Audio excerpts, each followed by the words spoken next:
building is known as a Tempiety. Inside of it, they've got a program where you can get down and propose the right way. It'll cost you about 2,000 bucks. You'll have to get down to the dealer. They'll even give you your own bottle of champagne for free. Typically, I don't recommend that you go up there and do that unless you're sure you're going to get that yes, unless you just pay for that bottle of champagne. And the second building is the second tallest here in the city, Trump International Hotel and Tower by Adrian Smith in 2009. Standing at 1,362 feet tall, home to 472 condominiums, a 5-star restaurant, and a 5-star hotel. But quick question, what's the name of the tallest building in the world? What's the name of it? Burj Khalifa is correct. We've got a good group. Standing at 2,722 feet tall. If you look to the top of Trump Towers, stack another Trump Towers on top of it. It's going to equal the same height of the Burj Khalifa. Adrian Smith, he designed both of the buildings. And I mentioned, home to the 400 plus condominiums. Penthouse here sold just last summer for $25 million. To a family in the suburbs, it's their second home.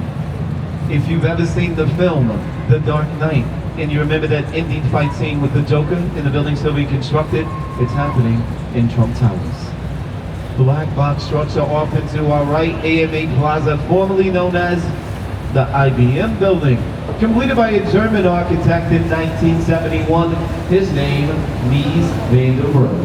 Completed in his international style of architecture, believing there should be zero ornamentation alongside his building's philosophy, less is more. But if you have your cameras out in front of us, you're going to notice the two most photographed buildings in Chicago. Marina City, or known by their nicknames, the Corn Cobs of the Midwest. Completed by a student of Mies van der Rohe. His name Bertrand Goldberg. He didn't agree with the less is more philosophy. He believes that there are no right angles in nature that should be done in architecture. And ladies and gentlemen, we're not going to find any right angles in the two buildings here. And when you walk into your apartment here, it is extremely narrow. Widens as you walk throughout the apartment, shaped sort of like a piece of pie, a pizza. Each floor connected to a central stem. Think of petals on a flower.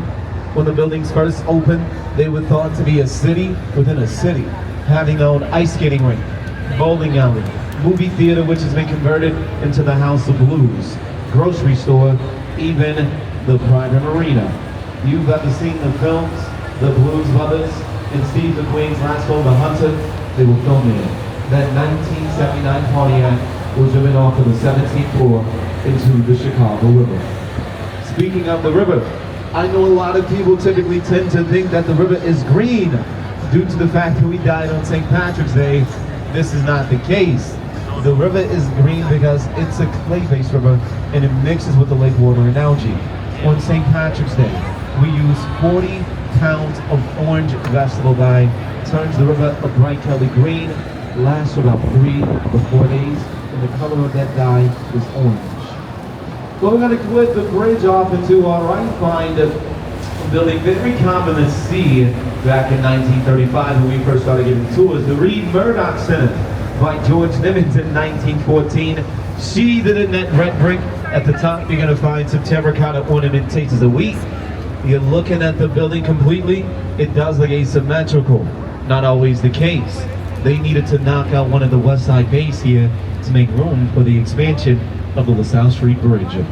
Originally a warehouse, now home to 2 restaurants, condominium office space, Whirlpool, and Encyclopedia Britannica.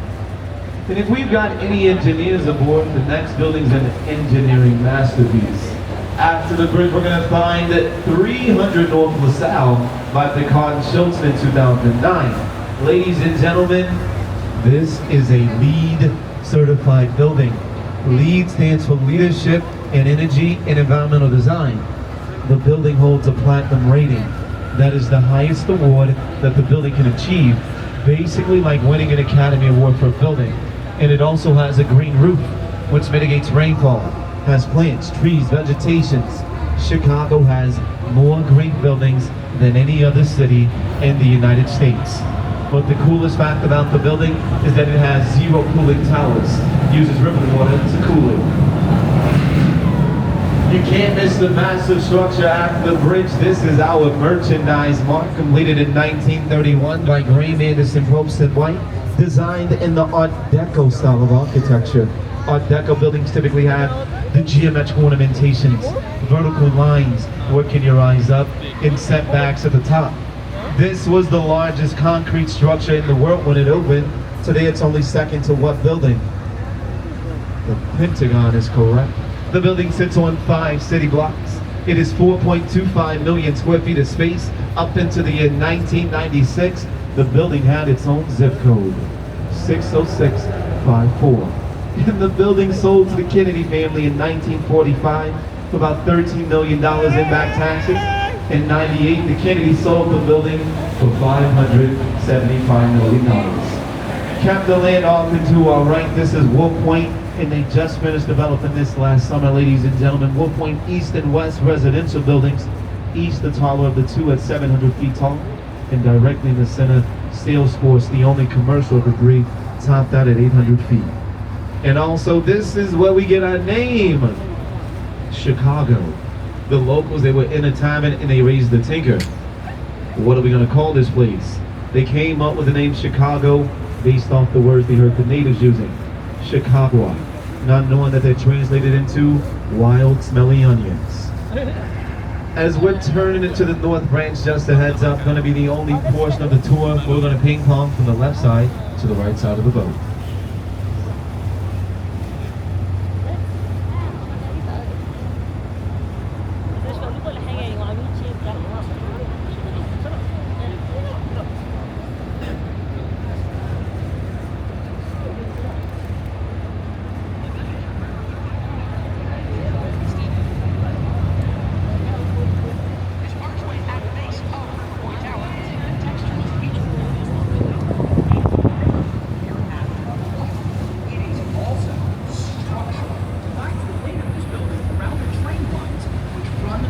Alright, ladies and gentlemen, I want to start you off with the white building in front of us to the left, Residence of River Bend by James DeStefano in 2001. When the building first opened, parking spots were going for about $60,000. They do not even park their own cars.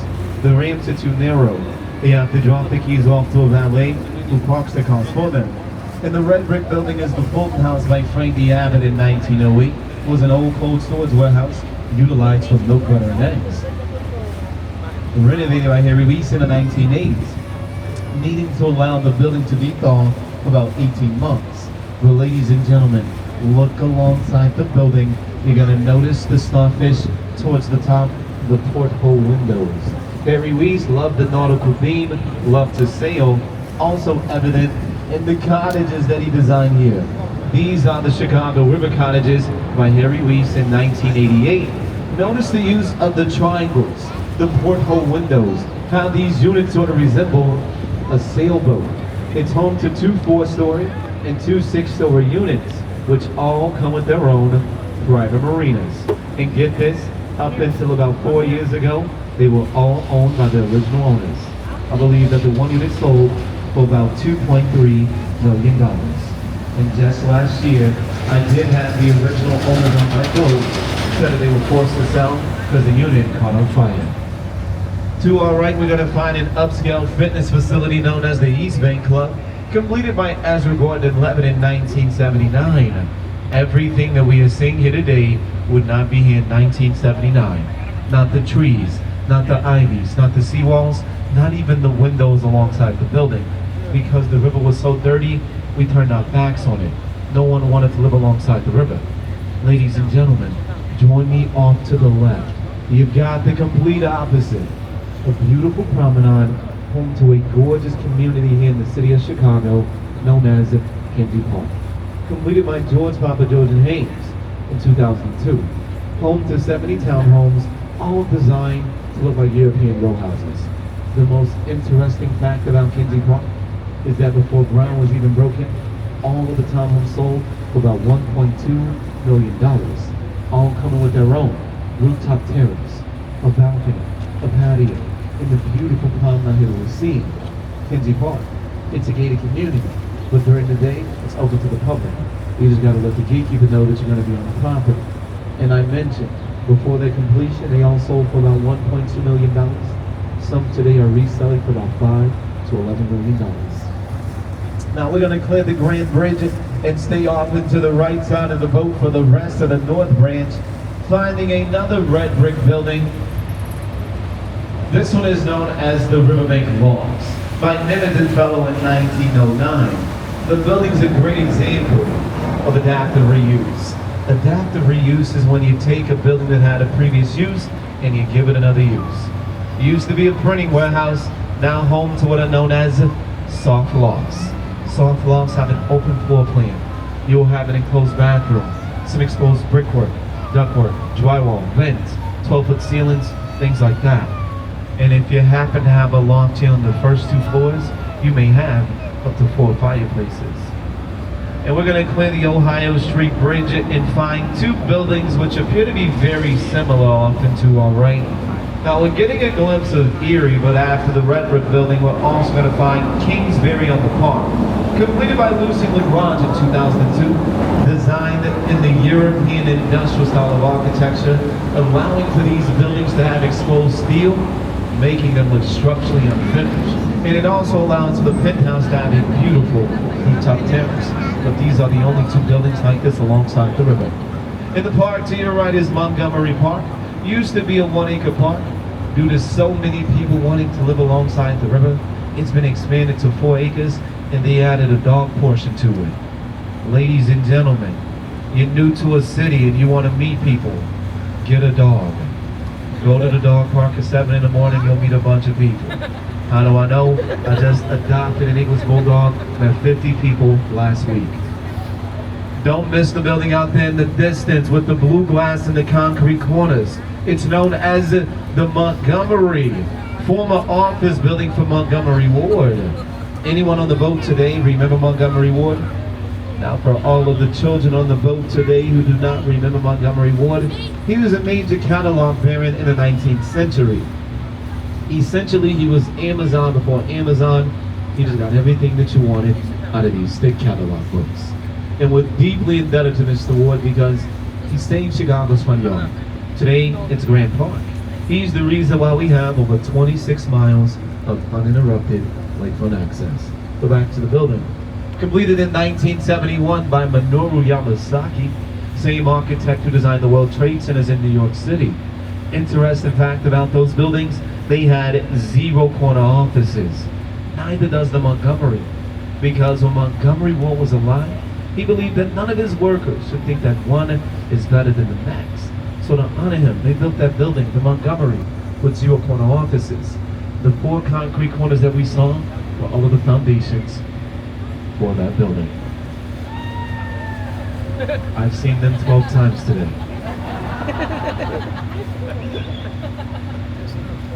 Off and to your right, you're going to find One River Place by William Macaulay in 1930. Another great example of adaptive reuse. A key indicator that lets you know a building's a great example of adaptive reuse, the balconies. You can tell that these balconies were not originally alongside the building. The original office building for Montgomery Ward has been converted to condominiums. And just beyond the bridge, we're going to find another massive building. This one is known as the Domain by Smith Garden and Martin in 1908, the original warehouse for Montgomery Ward. About 1.25 million square feet of space, heavily influenced by the prairie style of architecture, specifically uses the horizontal lines. And the building was renovated by Papa George and Haynes. When he went to renovate the building, he found over 250 pairs of roller skates in the basement. Why? Well, it's because Montgomery Ward wanted his workers filling out orders quickly and efficiently, so he had them roller skating up and down the corridors, filling out orders. Directly in front of the boat, the only man-made island here in the city of Chicago, formerly known as Ogden Island, now known as Goose Island. Gets his name Ogden in honor of our first mayor, William B. Ogden. He trucked this island to excavate clay for his brick company that he owned. Didn't get the famous name Goose Island till Irish immigrants were seen here raising geese. And directing your attention off into our left. Because if you come back to the city of Chicago in a few years, you're not going to recognize this city. We're tearing all of this down and putting the New Valleys Casino here. Once we make our way out to see our skyline, you're going to notice We've got a few cranes up, about 30 skyscrapers under construction right now. Ladies and gentlemen, later on this year in September, we are planning to swim in the Chicago River. You see, we made huge strides with the river. It used to be really, really, really, really dirty. Today, it's just really dirty. Off and to your left, you're going to find the Chicago Tribune's Freedom Center. It's where they used to print their paper. Home to 10 Goss Metroliner presses. Each press so massive it has to have its own foundation. Each press prints about 70,000 papers per hour, and we're in the age of technology. So to consolidate for those sales, they also print the competitors, the Sun Times, and the Midwest version of the Wall Street Journal. But look off and to your left.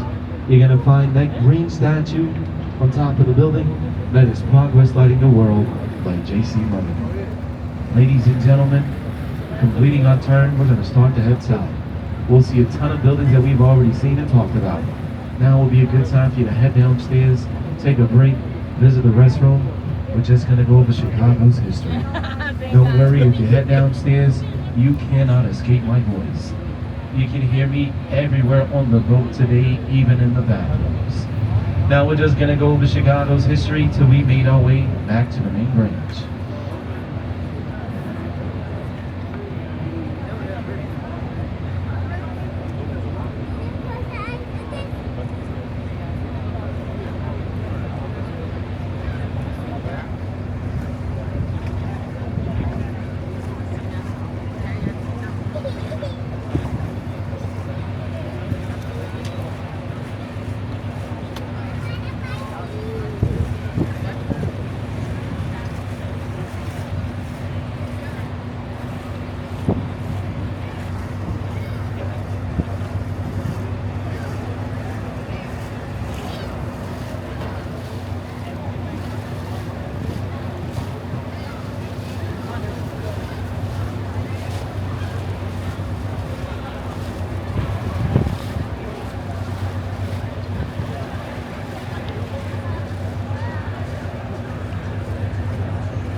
All right. How we doing, ladies and gentlemen? Are you still with me, Chicago? All right. All right, all right, all right. We've got ourselves a beautiful day in downtown Chicago. Ladies and gentlemen, you're visiting us for the first time. We've got weather like this 24/7, 365.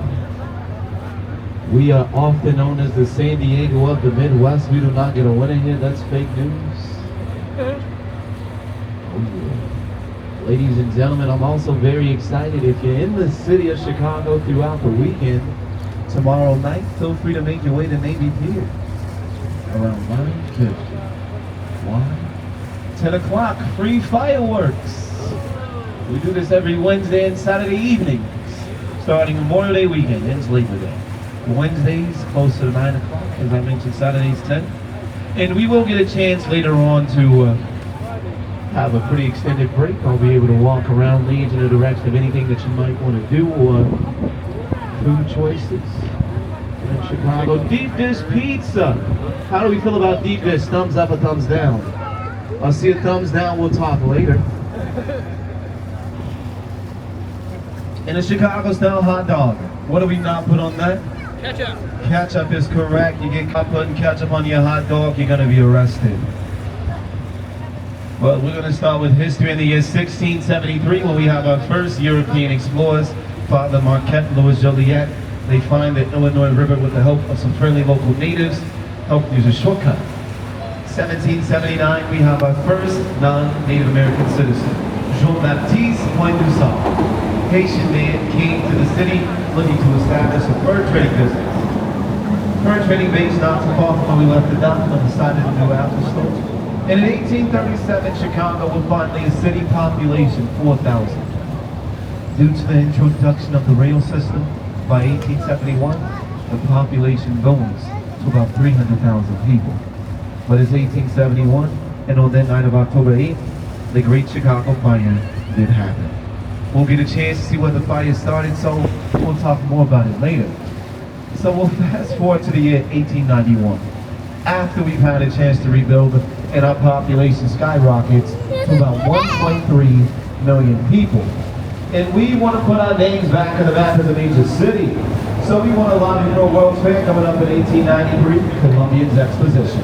So we send our best politicians to Congress to lobby for the fair. So to St. Louis, New York, Pittsburgh, and other major cities in the U.S. at that point, our politicians were so relentless that we got the fair. And this angered New Yorkers, especially one specific New York reporter, Charles Dana.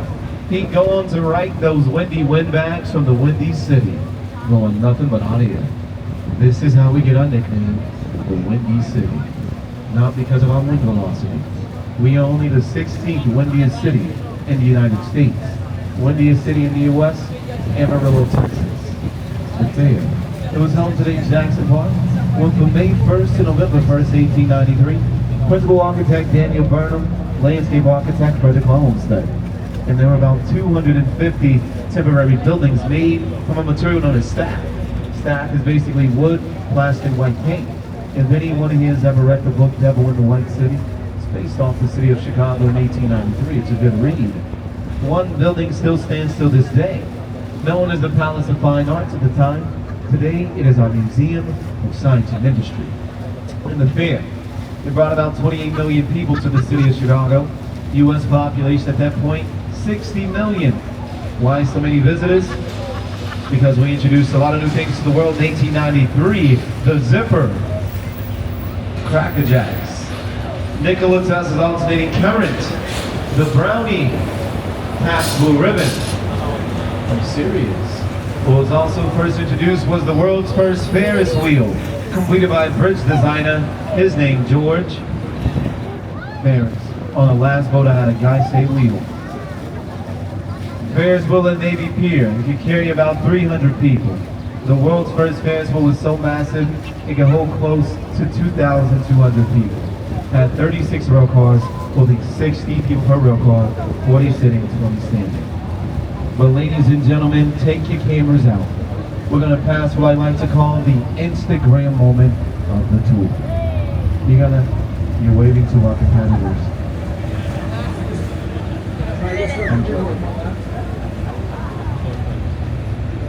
I'm in a weird mood today. Now, ladies and gentlemen, we're gonna get that photo off the left side of the boat down the main branch of the Chicago River. We'll get a chance to see how massive the merchandise mart appears. Remember, the building sits on 5 city blocks. Home to over 8 miles of corridors, had its own zip code for over 60 years. 60654.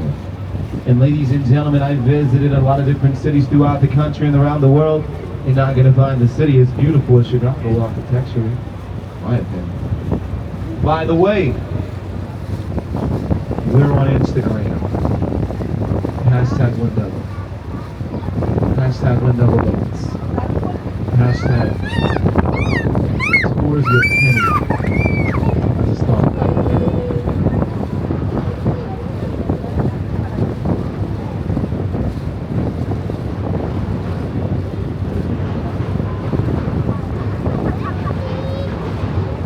When you're done taking your photo, you can join me off into our direct right. Beautiful glass structure, River Point, opened 7 years ago in 2017. Also LEED certified gold made of about 55% recycled materials.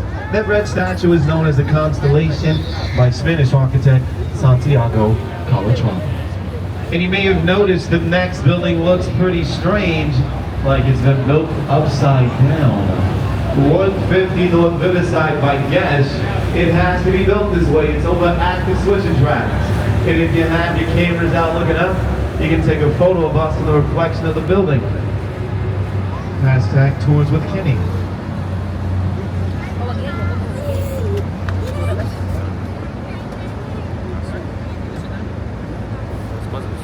Ladies and gentlemen, to give you an idea as to how narrow the base of the building is, it's about 40 feet wide. It's wide as the boat that we are on here today. And the top of the building has a unique feature known as a mass damper system. It's a giant tank that contains about 160,000 gallons of water.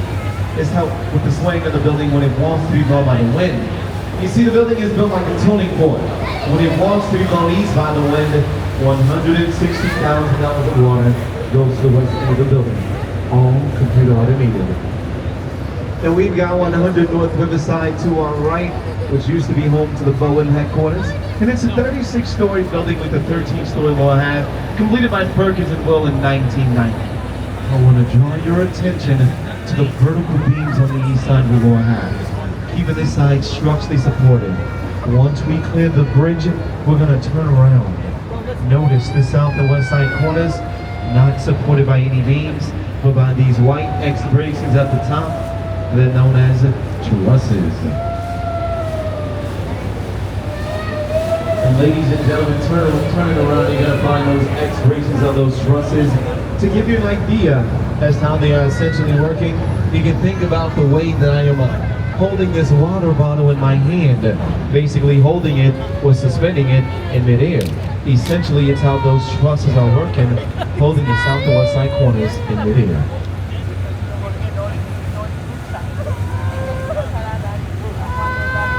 Off and to your right, we've got 2 North Riverside Plaza by Halliburton Route 1927. One of the first buildings erected over the rail system, used as a concert venue and up until 1971, home to the Daily News printing press. It's now one of our Wendella water taxi stops.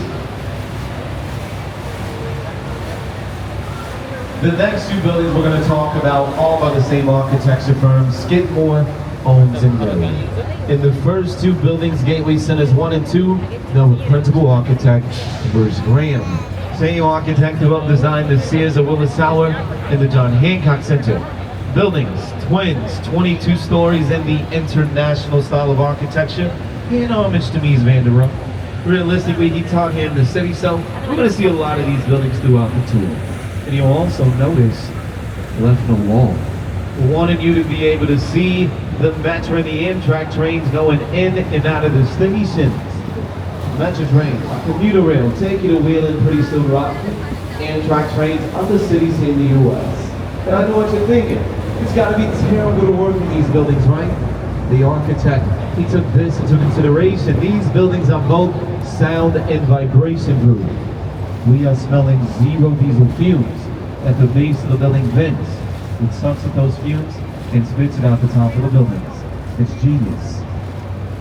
And in front of us to the right, the building clad in white, the former Gateway Center 3, now known as the Fifth Third Center. The original plan was to look like Gateway Centers 1 and 2, Chicago. We made and changed that design. It's now a 40-story building. And I want you to look south of it. You're going to find a black box structure with these X bracings. It's the former commodity exchange. And these X bracings are designed by Dr. Fazl Khan, thought to be the Einstein of engineering. You see, these X bracings are the only support for the building. It also allows for it to have the massive windows. It was home to a stock trading facility. Stock traders, they traded across the river using hand signals. Looking back at the building today, it's home to a fitness center right next to a donut shop. The elevators that take you up towards the Chicago Skydeck are some of the balance. We're going to clear the bridge and find the last of the Gateway Centers, one of my favorite buildings on the tour today. Completed by James DeStefano in 1986. And ladies and gentlemen, notice how the building reflects 300 South Malacca in a kaleidoscope effect, able to happen using two types of glasses, convex and concaving glasses. And this is the largest of the gateway centers.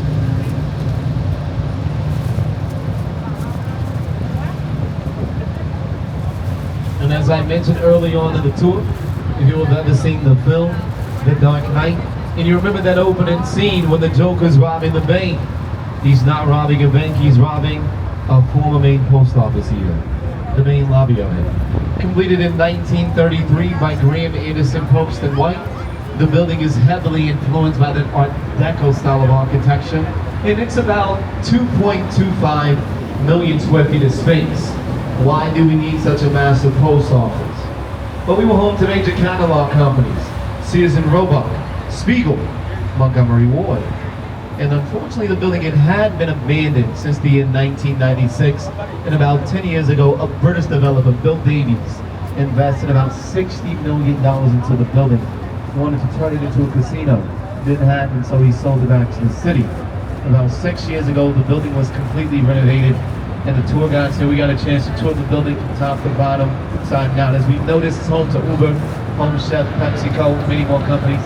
One of the floors, ladies and gentlemen, features bocce ball. Another features a complete boxing gym.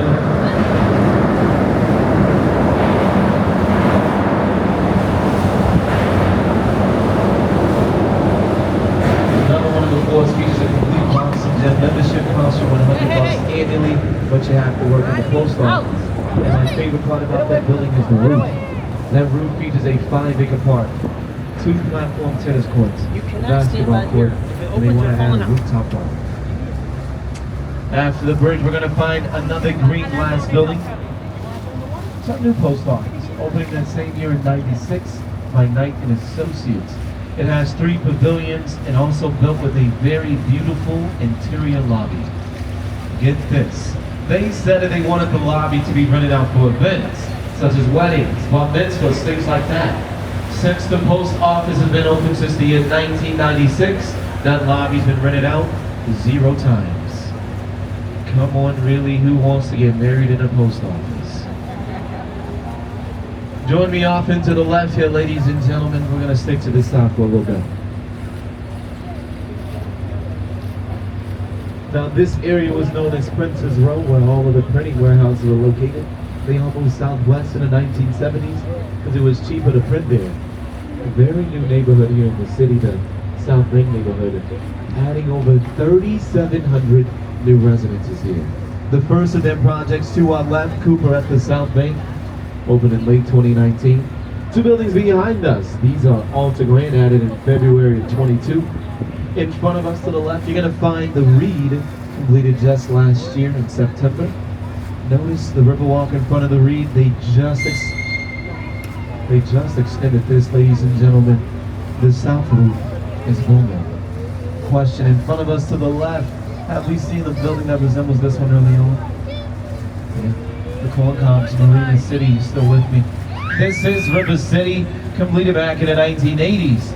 The original plan for River City was to have 4 of the buildings undulating down the south loop in the serpentine design, not approved by the city of Chicago at the time because we feared density.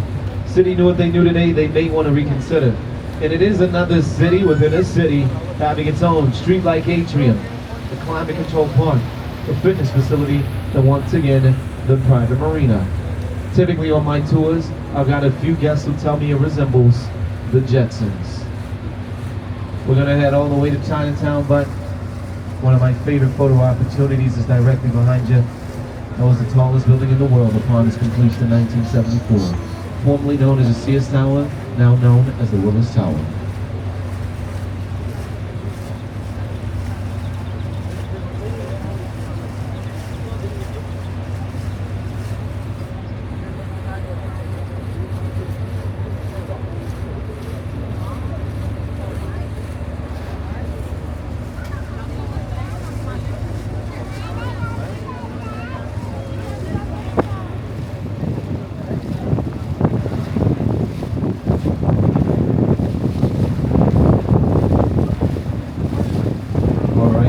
Gentlemen, as I mentioned, we are going to head over to Chinatown, maybe about 5 to 7 more minutes. Then I take a